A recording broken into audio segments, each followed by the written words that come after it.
bersama-sama dalam satu keluarga Allah. Kita akan masuk ke dalam pujian dan penyembahan kita kepada Tuhan, dan kita juga akan mendengarkan firman Tuhan. Untuk itu Bapak, Ibu, Saudara-saudara terkasih dalam Tuhan Yesus Kristus, sebelum kita masuk ibadah kita pada pagi hari ini, saya mengajak kita sama-sama berdoa. Mari kita berdoa. Terpujilah Engkau Allah Tuhan kami yang hidup, Allah kami yang perkasa, dahsyat, ajaib dan luar biasa. Kami bersyukur kepadamu Tuhan, oleh karena kemurahan dan kebaikan dan kasih sayang Tuhan yang nyata setiap hari dalam kehidupan kami. Kalau pada hari ini Tuhan, kami akan masuk dalam ibadah ini. Kami mohon kekudusan-Mu bagi setiap kami, kekudusan-Mu di setiap tempat kami Tuhan. Dan kiranya Engkau yang menguasai setiap atmosfer di dalam tempat kami masing-masing. Dan kami yakin dan percaya Engkau Tuhan hadir, Engkau Tuhan ada, dan juga siap memberkati setiap kami. Terima kasih Bapa yang baik. Terima kasih Tuhan Yesus. Jadilah kiranya ibadah ini dari awal, pertengahan hingga akhirnya hanya di dalam satu nama, Yesus Kristus Tuhan, yang adalah juru selamat dunia. Terpujilah nama-Mu. Haleluya. Amin.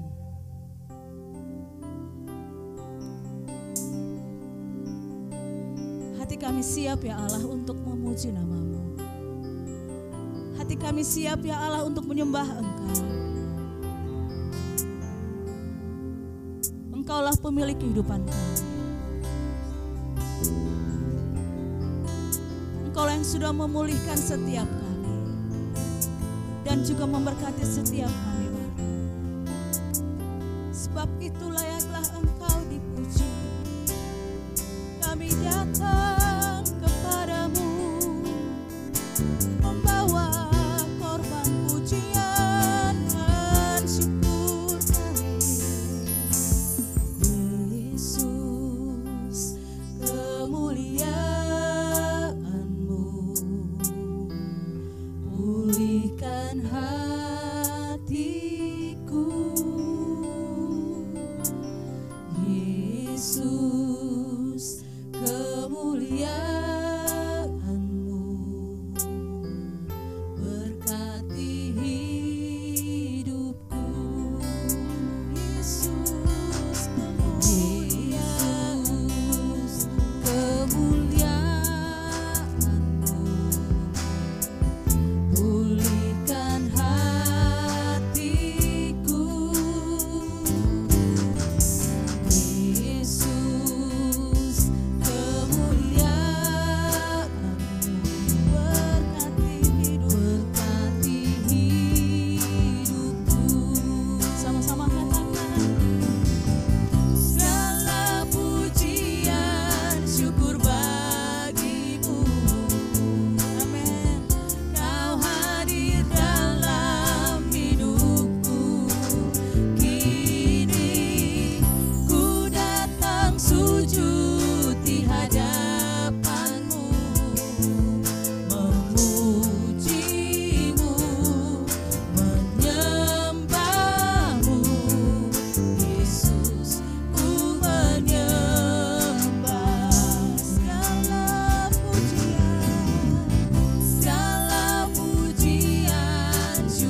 Jemaat yang dikasihi oleh Tuhan Yesus Kristus, dalam pertemuan ibadah kita pada minggu ini, firman Tuhan akan disampaikan oleh hambanya, Bapak Pendeta Robert Sokoi MTH. Puji Tuhan, kami persilakan Pak, Tuhan memberkati. Shalom, jemaat yang dikasihi Tuhan. Senang sekali kita bisa bertemu lagi pada hari ini dalam rangkaian ibadah kita bersama. Saya percaya walaupun kita beribadah dengan cara seperti sekarang ini, tapi gairah saudara-saudara tidak berkurang untuk menyembah Tuhan, untuk melayani Tuhan. Sesudah Bapak Ibu memuji-muji Tuhan, sukacita yang luar biasa, sekarang kita bersama-sama akan mendengarkan firman Tuhan. Namun sebelumnya, mari kita mohon pertolongan Roh Kudus bagi kita semua. Bapa, di dalam nama Tuhan Yesus kami mengucap syukur untuk hari yang indah. Dalam ibadah kami bersama, kami sudah memuji Tuhan. Saatnya kami akan mendengar Tuhan berbicara kepada kami.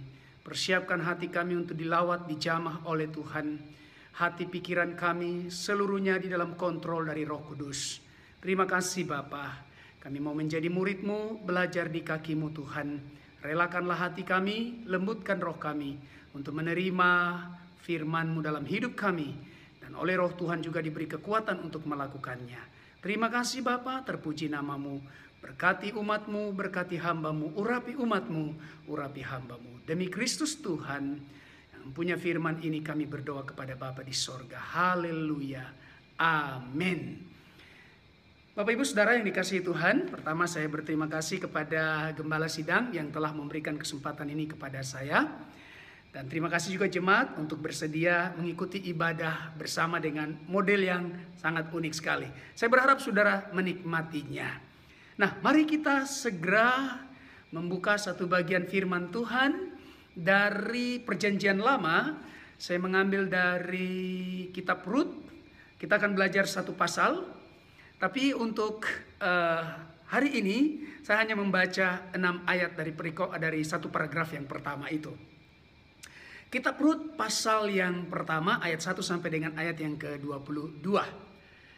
Ayat 1 sampai dengan ayat 6, firman Tuhan berbunyi demikian. Rut dan Naomi. Pada zaman para hakim memerintah, ada kelaparan di tanah Israel. Lalu pergilah seorang dari Betlehem Yehuda beserta istrinya dan kedua anaknya laki-laki ke daerah Moab untuk menetap di sana sebagai orang asing. Nama orang itu ialah Elimelek, nama istrinya Naomi, dan nama kedua anaknya Mahlon dan Kilion. Semuanya orang-orang Efrata dari Betlehem Yehuda. Dan setelah sampai ke daerah Moab, diamlah mereka di sana. Kemudian matilah Elimelek suami Naomi, sehingga perempuan itu tertinggal dengan kedua anaknya. Keduanya mengambil perempuan Moab, yang pertama bernama Orpa, yang kedua bernama Rut, dan mereka diam di situ kira-kira 10 tahun lamanya. Lalu matilah juga keduanya, yakni Mahlon dan Kilion, sehingga perempuan itu kehilangan kedua anaknya dan suaminya. Kemudian berkemaslah ia dengan dua menantunya, dan ia pulang dari daerah Moab. Sebab di daerah Moab ia mendengar bahwa Tuhan memperhatikan umatnya dan memberikan makanan kepada mereka. Amin. Demikian firman Tuhan. Terpuji nama Tuhan atas firman-Nya. Diberkati saudara sekalian yang mendengar firman ini, merenungkan, melakukan, serta membagikannya kepada orang-orang di sekeliling saudara.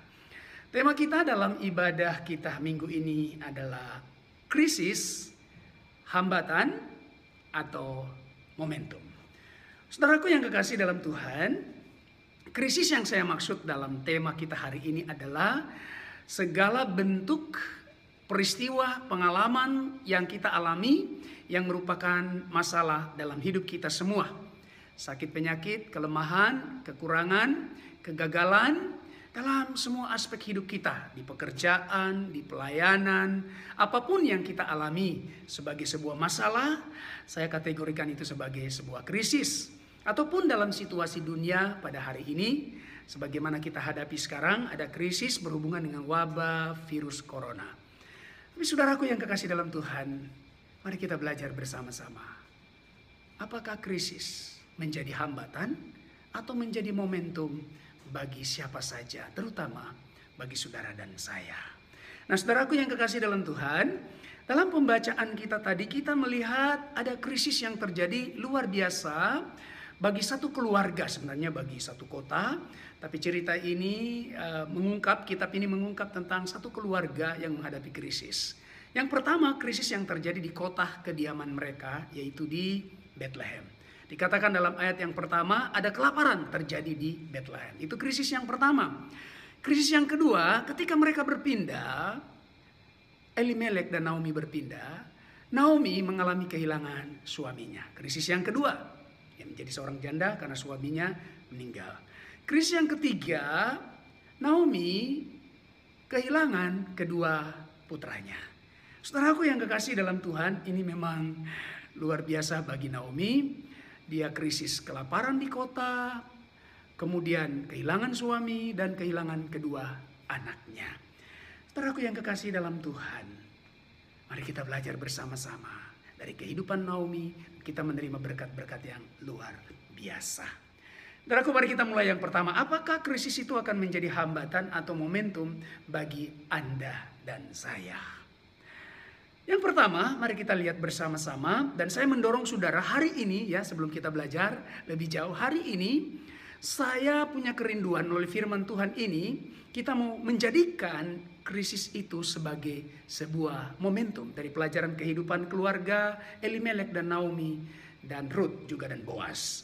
Saudaraku yang kekasih dalam Tuhan, mari kita jadikan krisis itu sebagai sebuah momentum. Kita lihat yang pertama. Yang pertama, saat krisis itu sebuah momentum untuk belajar menemukan hikmat. Sekali lagi, ketika krisis terjadi, kita dibawa untuk belajar memahami hikmat atau belajar menemukan hikmat. Saudaraku yang kekasih, dalam pembacaan kita tadi, kita melihat bahwa ini di kota Bethlehem terjadi kelaparan. Bethlehem itu dalam arti kata Bethlehem itu artinya rumah roti atau rumah perbekalan atau bisa dikatakan tempat logistik pangan, seperti begitu saudara yang kekasih. Nah, saudara bisa bayangkan di tempat di mana logistik pangan itu ada, tiba-tiba terjadi kelaparan. Artinya persediaan sudah habis, sudah tidak ada lagi, ya. Saudara yang kekasih dalam Tuhan, sebuah kebutuhan pokok yaitu makanan. Dan ini terjadi di Bethlehem.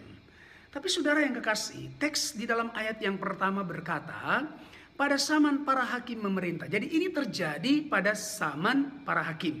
Kita review sedikit ke belakang. Para hakim, berarti kita belajar kitab hakim-hakim dulu. Nah, Yosua telah meninggal. Lalu saudaraku yang kekasih dalam Tuhan, Israel mengalami kemerosotan yang luar biasa secara moral, di bidang kerohanian juga. Secara spiritual mereka mengalami kemerosotan luar biasa. Pasal 2 dan 3 kitab Hakim-Hakim menyatakan bahwa Israel kembali menyembah berhala dan mereka mulai melakukan sesuatu menurut keinginan hati mereka. Saudara, bahkan di pasal yang ke-21 dari kitab Hakim-Hakim, ayat yang terakhir dikatakan, pada zaman itu tidak ada raja di antara orang Israel. Setiap orang berbuat apa yang benar menurut pandangannya sendiri. Jadi orang semua berfokus pada diri sendiri, menetapkan benar dan salah, baik dan buruk, itu berdasarkan keputusan pribadi. Mereka mengabaikan hukum-hukum Tuhan. Pada zaman itu saudara yang kekasih dalam Tuhan, bahkan kadang-kadang Tuhan sering mengizinkan bangsa-bangsa di sekitar mereka untuk menekan mereka. Tetapi Tuhan menyiapkan hakim-hakim, kemudian melepaskan mereka. Sesudah mereka ditolong, mereka kembali lagi melupakan Tuhan. Selalu terjadi siklus seperti itu. Saudaraku yang kekasih dalam Tuhan, dalam peristiwa ini kitab Rut dicatat pada masa hakim-hakim memerintah. Nah, saudaraku yang kekasih, sehingga saya bisa mengambil kesimpulan di sini. Krisis bisa terjadi itu karena kesalahan dari orang Israel. Kesalahan mereka adalah mereka tidak mencari Tuhan, tidak taat kepada Tuhan. Mereka meninggalkan Tuhan sehingga krisis terjadi dan melalui krisis itu Tuhan membawa mereka kembali kepadanya. Nah, saudaraku yang kekasih dalam Tuhan, ini adalah hikmat yang kita terima. Bahwa krisis dapat terjadi itu karena kesalahan kita. Krisis juga bisa terjadi karena kesalahan orang lain. Krisis juga bisa terjadi karena pekerjaan kuasa kegelapan atau roh-roh jahat. Saudaraku yang kekasih dalam Tuhan, kita bisa belajar menemukan hikmat ketika krisis itu terjadi. Apakah ini kesalahan manusiawi? Apakah ini karena saya terlalu boros? Apakah ini karena saya punya style yang tidak cocok dengan penghasilan saya? Krisis bisa terjadi karena kesalahan kita. Jadi kita belajar menemukan hikmat di dalamnya. Nah, saudaraku yang kekasih dalam Tuhan, tapi krisis di sini juga bisa membawa kita menemukan hikmat dalam pengenalan akan Tuhan. Bahwa Tuhan bisa menggunakan cara-cara yang kadang-kadang membuat kita tertekan, tetapi Dia mau membawa kita untuk kembali kepadanya. Kita bisa menemukan hikmat di dalam krisis-krisis yang kita hadapi. Saudaraku yang kekasih dalam Tuhan, bahkan kita juga bisa menemukan hikmat untuk memperbaiki cara pandang kita. Saudaraku yang kekasih, krisis ini terjadi di Bethlehem, di rumah roti, di tempat perbekalan makanan tiba-tiba habis. Saudara, ada hikmat yang kita belajar di sini, bahwa krisis itu bisa terjadi di mana saja dan kapan saja dan kepada siapa saja. Jadi saudara dan saya tidak perlu terkejut. Krisis bisa terjadi di gereja, krisis bisa terjadi di dalam pelayanan, krisis bisa terjadi di kota kita, di keluarga kita, di mana saja. Saya selalu katakan, saudara dan saya harus selalu bersiap untuk menghadapi krisis-krisis itu. Ayah dan ibu bisa mengalami krisis dengan anak-anak. Suami istri bisa mengalami krisis dalam keluarga. Para bisnismen bisa mengalami krisis dengan karyawannya. Saudaraku yang kekasih dalam Tuhan, itu bisa terjadi di mana-mana. Jadi saudaraku yang kekasih, saya ingin memberitahu apa yang selalu saya katakan kepada saudara. Selama saudara dan saya hidup di bumi ini, tidak ada wilayah netral resiko. Tidak ada wilayah netral masalah. Tidak ada wilayah netral pergumulan. Selama Anda dan saya masih bernapas, masih berpijak di bumi ini, kita dapat menghadapi krisis demi krisis. Jadi jangan kaget, jangan terkejut. Bahkan Anda dan saya sebagai orang Kristen, orang percaya, Anda dan saya sudah belajar dari firman Tuhan bahwa bumi ini, dunia ini akan berakhir dengan krisis yang lebih besar. Jadi kita akan menghadapi krisis-krisis yang lebih besar. Dan krisis yang paling besar adalah krisis moral. Alkitab mengatakannya itu. Bahkan Alkitab katakan, zamannya akan kembali seperti zaman Nuh. Dikatakan dalam kitab Yudas. Saudara yang kekasih dalam Tuhan, mari di dalam krisis kita jadikannya sebagai sebuah momentum untuk menemukan hikmat tentang diri kita, tentang situasi yang terjadi di sekeliling kita, membawa kita kepada Tuhan untuk mengenal Dia. Kita menemukan banyak hikmat, banyak pelajaran. Ya, jadi saudara yang kekasih, yang pertama kita menemukan hikmat. Hikmat akan pengenalan diri sendiri, hikmat pengenalan akan Tuhan. Bahkan sebelum saya berpindah ke poin yang berikut, di ayat yang ke-6 dikatakan, kemudian berkemaslah ia dengan kedua menantunya dan ia pulang dari daerah Moab, sebab di daerah Moab ia mendengar bahwa Tuhan memperhatikan umatnya dan memberikan makanan kepada mereka. Satu hikmat yang luar biasa bagi kita semua, bahwa Tuhan memperhatikan umatnya. Apapun situasi yang terjadi. Mungkin kita berpikir Tuhan sudah meninggalkan saya, Tuhan sudah meninggalkan kita. Tapi firman Tuhan berkata hari ini kepada kita, Tuhan senantiasa selalu memperhatikan umatnya. Pemazmur berkata, Dia tidak pernah tertidur dan tidak pernah terlelap. Dia memperhatikan Anda dan saya. Dia menjagai Anda dan saya karena Dia mengasihi Anda dan saya. Dia memperhatikan umat pilihannya. Anda dan saya juga adalah pilihannya di dalam Yesus Kristus. Anugerah yang sangat besar bagi kita semua. Sekali lagi, kita perlu dikatakan Tuhan memperhatikan umatnya dan memberi makan kepada mereka. Tuhan memperhatikan Anda dan saya dalam situasi apapun. Tetap bersemangat, tetap bergairah, krisis boleh ada. Terdapat hikmat bahwa Tuhan senantiasa memperhatikan umatnya. Yang kedua, saudaraku yang kekasih dalam Tuhan, krisis itu menjadi momentum untuk menemukan orang terbaik dalam hidup Anda dan saya. Itu yang kedua. Ayat 7 sampai dengan ayat 22 diceritakan Naomi melakukan perjalanan pulang, lalu kedua menantunya ikut. Di tengah jalan Naomi berkata kepada mereka, kalian dua sebaiknya kembali. Siapa tahu kalian dua bisa menemukan pasangan hidup di daerah Moab, di tanah kelahiran kalian. Terjadi diskusi, percakapan, pada akhirnya Orpa kembali. Tetapi Rut tetap bertahan, dan kata-kata dari Rut kita sangat kenal itu ya. Di mana engkau tinggal, saya ada di situ. Allah yang kamu sembah akan juga menjadi Allahku, dan juga di mana engkau mati, aku akan mati di situ. Itulah kata-kata yang luar biasa dari Rut yang menunjukkan kesetiaannya, kasihnya kepada Naomi. Tapi saudara, poin saya adalah di sini. Di saat krisis inilah kita menemukan, Naomi menemukan siapa orang yang terbaik, yang mengasihi dia dengan tulus. Saudaraku yang kekasih dalam Tuhan, mengasihi orang pada waktu sukses, berhasil, hebat, luar biasa, mudah. Tapi menjadi sahabat, menjadi teman, orang yang mengasihi orang yang gagal, berantakan, orang yang rugi, lagi ada masalah, apakah kita tetap bisa dapat menjadi temannya yang tulus? Saya mau beritahu saudara, di saat krisis itulah kita menemukan orang-orang terbaik, yaitu mereka yang selalu ada bersama dengan kita, selalu ada untuk kita. Pada waktu kita berantakan, kita jatuh, kita hancur, mereka selalu ada bersama dengan kita. Rut tidak mau meninggalkan Naomi, dan Naomi menemukan siapa orang terbaiknya. Bahkan saya berani mengatakan hari ini, bukan cuma Naomi, kita semua, dunia kekristenan menemukan orang terbaiknya, yaitu Rut. Anda dan saya tahu, ketika kita membaca kitab Matius pasal yang pertama, kita akan menemukan nama Rut tercatat di sana sebagai nenek moyang dari Tuhan Yesus Kristus. Dia adalah orang terbaik.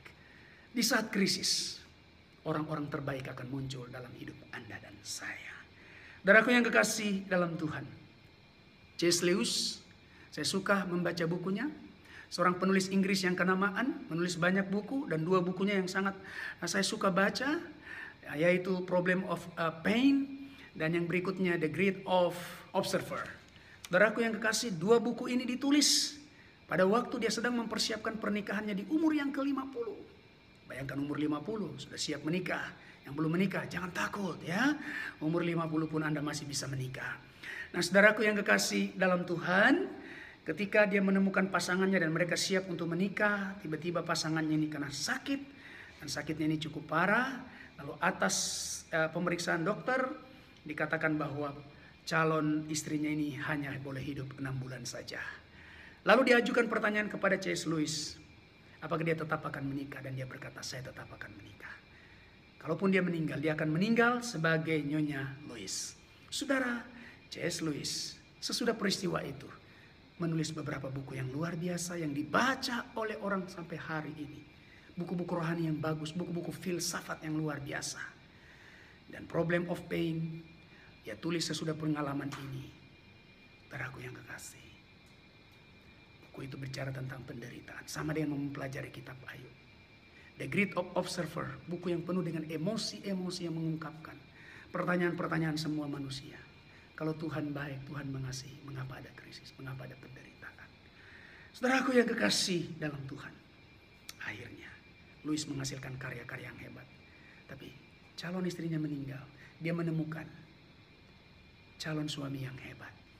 Saudaraku yang kekasih dalam Tuhan, krisis akan menuntun Anda untuk menemukan orang-orang yang terhebat dalam hidup saudara dan saya.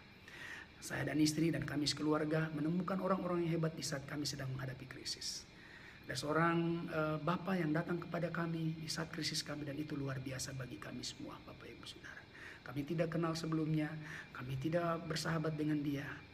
Hanya anaknya adalah teman dari anak-anak kami, dan anaknya beribadah bersama dengan kami. Dia mendengar masalah yang dihadapi oleh istri saya, dia datang karena dia punya pengalaman penyakit yang sama. Dia datang mengunjungi kami, mendoakan kami, menghibur kami. Dia bukan seorang pendeta, bukan seorang pengusaha, orang biasa.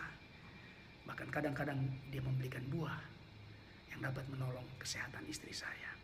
Saudaraku yang kekasih dalam Tuhan, pada masa krisis Anda akan menemukan orang-orang terbaik. Suami yang terbaik, istri yang terbaik, anak-anak yang terbaik. Bahkan saya mau katakan, kalau gereja mau menemukan anggotanya yang terbaik, justru pada saat krisis. Ketika gereja menghadapi krisis, gereja akan menemukan anggota yang setia, yang sabar, yang tekun, yang mau berkorban, yang mau lama-lama melayani. Di saat krisislah gereja akan menemukan orang-orang terbaik dalam hidup. Dan kita sudah melihat dalam sejarah gereja, orang-orang terbaik kita selalu muncul di saat-saat krisis. Naomi menemukan Ruth. Yang ketiga, saudaraku yang kekasih dalam Tuhan, krisis adalah momentum untuk menemukan para bintang. Ruth muncul di saat krisis. Sejarah dunia, sejarah gereja juga sudah membuktikan bahwa para pahlawan, para history maker, pembuat sejarah itu muncul pada saat-saat krisis. Saya suka menceritakan tentang Nelson Mandela. Saudaraku yang kekasih, mungkin ada yang nonton di YouTube saya tentang Nelson Mandela. Saya suka sekali saudara yang kekasih. Di saat krisislah dia muncul. Ketika di dalam penjara, dia mendapatkan perlakuan yang buruk dari sipir penjara. Kotoran manusia dilemparkan kepada dia. Di hari pertama dia dipenjarakan. Tetapi ketika perubahan terjadi di Afrika Selatan, Nelson Mandela terpilih menjadi presiden Afrika Selatan. Pada hari dia mau dilantik, hakim siap mengambil sumpah jabatan presiden. Nelson Mandela mengangkat tangan dan berkata, "Hakim, bolehkah saya minta izin? Saya ingin mengundang satu teman saya selama saya ada dalam penjara selama 18 tahun. Dia telah menemani saya. Bolehkah dia dipanggil datang untuk menyaksikan peristiwa bersejarah ini?" Atas izin hakim, sipir penjara itu dipanggil. Dan Anda tahu, sipir penjara memperlakukan Nelson Mandela dengan sangat buruk. Tetapi saudara yang kekasih dalam Tuhan, pada waktu Nelson Mandela dilantik, sipir itu datang, dia ketakutan karena dia menyadari Nelson Mandela akan menjadi presiden dan dia berpikir akan mendapatkan balasan. Saudaraku yang kekasih, Nelson Mandela di hadapan hakim dan di hadapan semua orang menyaksikan dia dilantik jadi presiden. Nelson Mandela berkata kepada sipir itu, 18 tahun lalu aku sudah memilih untuk mengampunimu.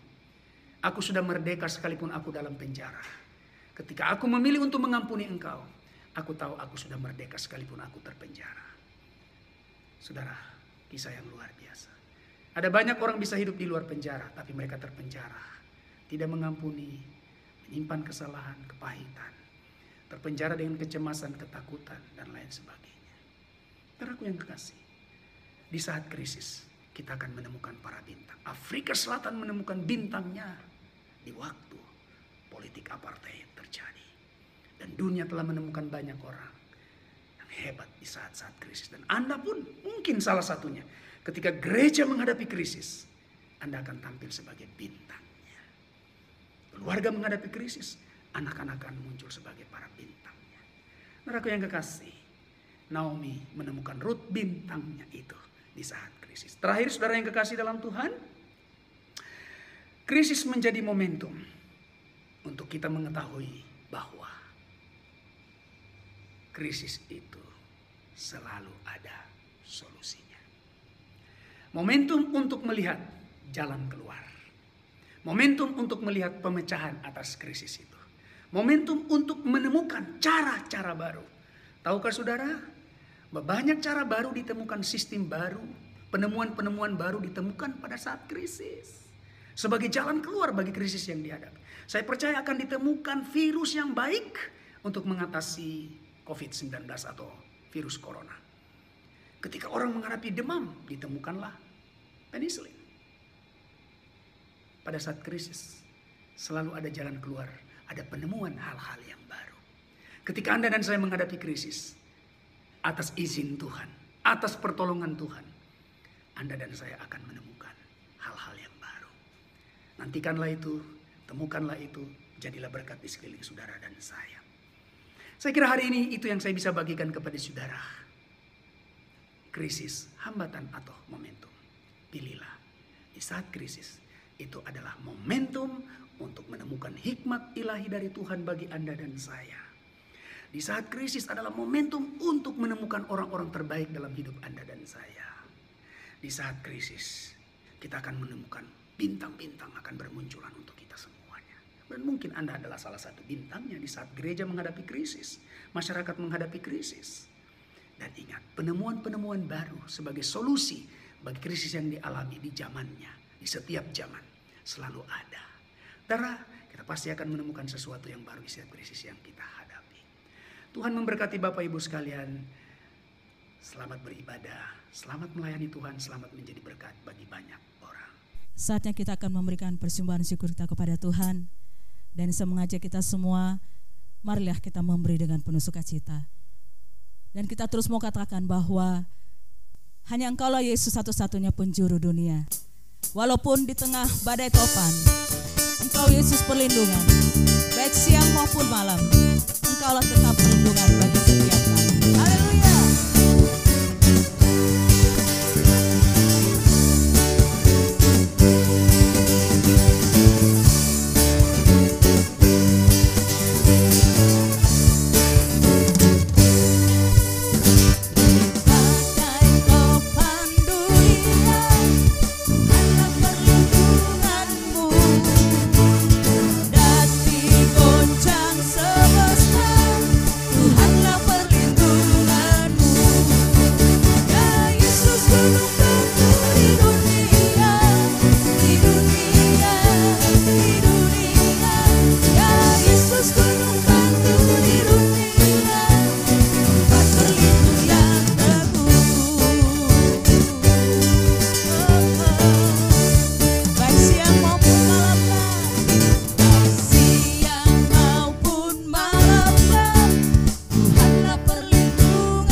Yang dikasihi oleh Tuhan Yesus Kristus, kita akan mengakhiri pertemuan ibadah kita pada saat ini. Kita bangkit berdiri dan kita berdoa. Mari kita berdoa. Bapa yang baik, di dalam nama Tuhan Yesus Kristus yang adalah Tuhan dan Juru Selamat kami, saat ini kami datang kepadamu menaikkan pujian, syukur dan terima kasih buat kasih dan anugerah-Mu yang sungguh nyata di tengah-tengah pertemuan ibadah kami, di mana Tuhan berkenan memberkati kami dalam ibadah kami, dari awal sampai kami akan mengakhirinya. Terima kasih Tuhan Yesus yang baik. Pada saat ini kami juga mau berdoa, menyerahkan hamba-Mu, Bapak Pendeta Robert Sokoi ke dalam tangan Tuhan. Hamba-Mu yang telah dipakai Tuhan sebagai alat dalam pemberitaan firman Tuhan bagi kami dalam pertemuan ibadah ini. Doa kami kiranya Tuhan senantiasa menyertai hamba-Mu ini. Tuhan, kami juga berdoa kiranya Tuhan karuniakan kepadanya kekuatan, kesehatan yang baik dalam kehidupannya tiap-tiap hari. Kami berdoa untuk pelayanannya. Tuhan berkenan memakai hamba-Mu ini lebih lagi, semuanya untuk hormat dan kemuliaan bagi nama-Mu. Kami berdoa untuk keluarganya. Tuhan berkenan memberkati. Dan biarlah oleh kasih dan anugerah Tuhan, keluarga ini sungguh menjadi keluarga yang diberkati Tuhan dan menjadi berkat bagi banyak orang yang ada di sekitar mereka. Terima kasih Bapa yang baik. Pada saat ini kami juga mau berdoa, menyerahkan Bapak Pendeta Dr. Sam Mangoal ke dalam tangan Tuhan. Hamba-Mu yang saat ini ada dalam perawatan medis berkaitan dengan gangguan kesehatan yang dialaminya. Kami berdoa di dalam nama Tuhan Yesus Kristus. Kiranya Tuhan berkenan menjamah, memulihkan, menyembuhkan hamba-Mu ini. Di dalam nama Tuhan Yesus Kristus. Doa kami biarlah oleh kasih dan anugerah Tuhan, hamba-Mu ini sungguh jadilah sembuh. Kami berdoa untuk para medis, dokter dan semua perawat yang memberikan pertolongan medis bagi hamba-Mu. Doa kami Tuhan karuniakan bagi mereka hikmat. tindakan-tindakan medis yang mereka lakukan tepat, sehingga oleh kasih dan anugerah Tuhan, Bapak Pendeta Dr. Samangoal boleh jadilah sembuh. Terima kasih Bapa yang baik, terpujilah namamu. Jemaat yang dikasihi oleh Tuhan Yesus Kristus, angkatlah kedua belah tanganmu, arahkanlah hatimu kepada Tuhan, dan terimalah berkat-Nya. Tuhan memberkati engkau dan melindungi engkau. Tuhan menyinari engkau dengan wajah-Nya dan memberi engkau kasih karunia. Tuhan menghadapkan wajah-Nya kepadamu dan memberi engkau damai sejahtera. Mari semua kita yang percaya sama-sama katakan amin. Puji Tuhan. Jemaat yang dikasihi oleh Tuhan Yesus Kristus, saya sampaikan selamat hari Minggu untuk kita semua. Tuhan Yesus memberkati. Shalom. Kami mengucapkan terima kasih kepada hamba-Nya atas pelayanannya di dalam ibadah umum Gereja Eklesia Makassar pada hari ini. Kiranya Tuhan Yesus memberkati selalu dalam pelayanan dan keluarga.